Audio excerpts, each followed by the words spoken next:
Hi guys, and welcome to our first class of the Detox program, Liver Detox, Beyond the Basics. So we're going to hit a few points today. You'll see them all listed right there. Why detox?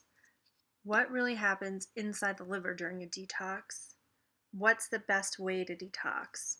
And then at the end, I'll show you where you can get your liver detox supplement checklist in case you haven't seen it yet. Okay, so let's dive in. Why detox? Our livers are detoxing every single second of every single day of our lives, even when we're not actually doing a detox. Our liver is actually filtering our blood all the time. Um, and the more toxins we have in our system, the harder it is for our liver to work and to do all this detox. And because of that, our livers can actually get overwhelmed, especially if there are more toxins in our system than our liver can process. And to manage that, our bodies will actually kind of take those extra toxins that the liver can't handle and store them inside our cells. They're oftentimes stored inside fat cells. So where do the toxins come from? They come from all over the place, really. They can come from our food, they can come from polluted air, polluted water, chemicals in our environment too. That's a big one. So even things like household cleaning products, some of our hair and body products can have toxins that actually can get inside our bodies that our livers then have to detox. Alcohol and drugs can also cause some toxins that our livers then have to process. Now, we normally also make some toxins. This is a totally normal process that happens inside every one of our cells. In normal metabolism, there just are some toxins that are created. And when we're healthy, our bodies can actually handle these toxins no problem. Okay, so why detox? Even though your liver is detoxing all day, every day, doing a focused detox program every once in a while gives your liver a rest because you're not introducing a bunch of new toxins into your body every day. So the detox program gives your liver a rest and allows your body to release some of the toxins that have been stored in your cells and sort of catch up with itself. So when you're doing the detox program, you're actually kind of catching up and you're cleaning house. All right, next we're going to jump into the kind of craziest slide. I don't want you guys to freak out. I know it looks really complicated, but I'm going to point out three parts of this diagram that I want you to pay attention to. You'll see in the top left it says phase 1 detox. There's the number 1, and then it says phase 1 detox near the top left. To the right of that, there's the number 2, and it says phase 2 detox. And then if you look in the middle, in the bottom of your page, you'll see the number 3, and it says intermediary phase. And again, this is in the bottom middle of your page. Intermediary phase need lots of antioxidants to protect your liver.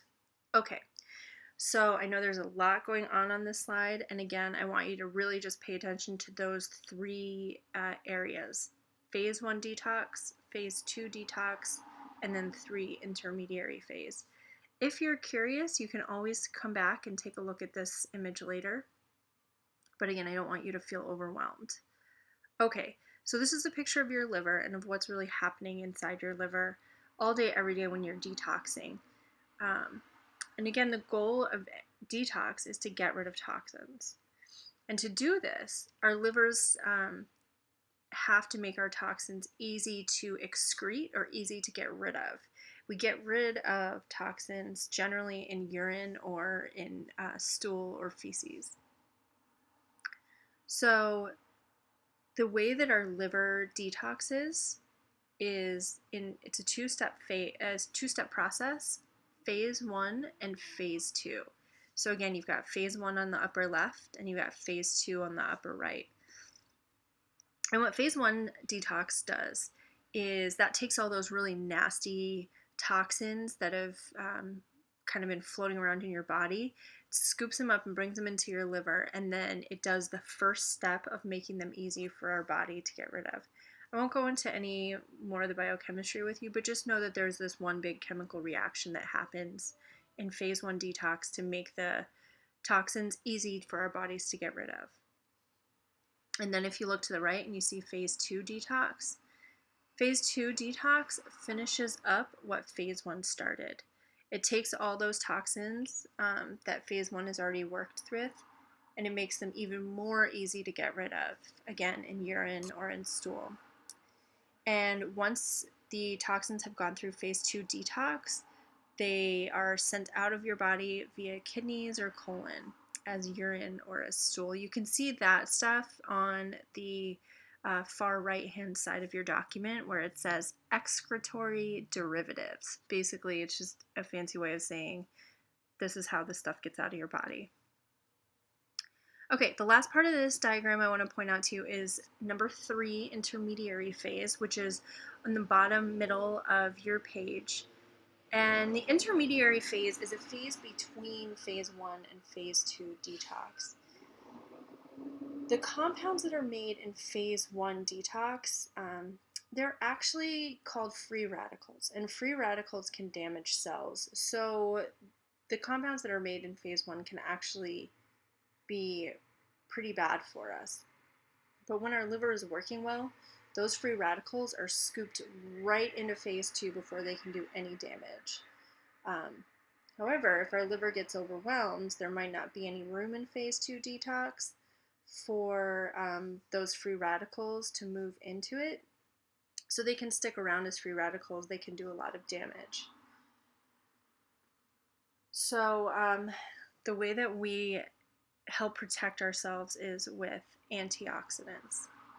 So antioxidants protect all of our cells against free radical damage, and that's why antioxidants are also called anti-aging compounds, because it's the free radicals that do cell damage that cause aging, early aging, and antioxidants help protect our cells against that. So we really need 2 things to protect ourselves from the free radicals that are created down here in this intermediary phase. We need to have a lot of antioxidants in our system. We also need to know that our liver is working smoothly so that things that are made in phase 1 can move right into phase 2 without having any time to do any damage. So know that all these processes are actually kicked into high gear right now because you're doing your detox. So we want to make sure that you're supporting your liver as well as possible. And how do you do that? Well, the number one way you can do that is with food. We're going to go into a little more detail with that next slide. And again, if you have any more questions or you want to dive a little bit more deeply into this subject, you also have the handout called Detoxification Beyond the Basics, which I sent out for you today. Okay, what's the best way to detox? So number 1 best way to detox is with a healthy diet. Eating a varied diet with a lot of fruits and vegetables is really important. High fiber foods, really important. And clean and healthy protein sources, really important. Fruits and veggies do have a lot of fiber in them, which is great. They also are very high in antioxidants, so that's one great way to protect your liver and the rest of your cells is a high fruit and veggie diet. High fiber foods, fiber helps to trap some of the toxins that might be floating around in your system. It traps them so that they can't get out into your body and do any damage. And then they're just excreted as stool. And then you have healthy, clean protein sources. We know that protein is a really important part of, amino acids are a really important part of detox. So that getting that protein is going to be really important. I'm going to go back to this other slide for just a second. Phase 2 is where you see we need a lot of amino acids. I don't know if you can recognize them. It says nutrients used: glycine, taurine, glutamine, N-acetylcysteine or NAC, cysteine, and methionine. Those are all amino acids. So again, healthy protein sources, really important to support detox. Okay, the other two things you need for detox: sweating helps get stuff out of your body, and sleep. Your body is doing a lot of work right now, whether or not you're consciously aware of it. So giving your body the sleep that it needs to help restore itself is really important. So what I don't recommend for detox, I don't recommend fasting. Um, Fasting deprives us of so many of the nutrients that we already know that our liver needs to detox. We know that our liver needs protein, for example. We know that we need a lot of antioxidants. So we need to be giving our bodies that when we're detoxing. And I don't recommend expensive supplement or food replacement protocols, because I think you should be spending your money on healthy food, not on pseudo food. I will say that supplements can be a great way to support a detox, and I do often use them, but I don't make them a primary focus in any of my programs or protocols. Okay, so we've reached the end of our class today. You can download Detox Beyond the Basics if you want to learn a little bit more about what we talked about. And if you want to check out the detox supplement checklist that I've included, because that'll tell you which supplements I do tend to recommend for people, for those who are interested in supplementing their detox. Thank you so much for joining me today. I hope you have a great day. Bye.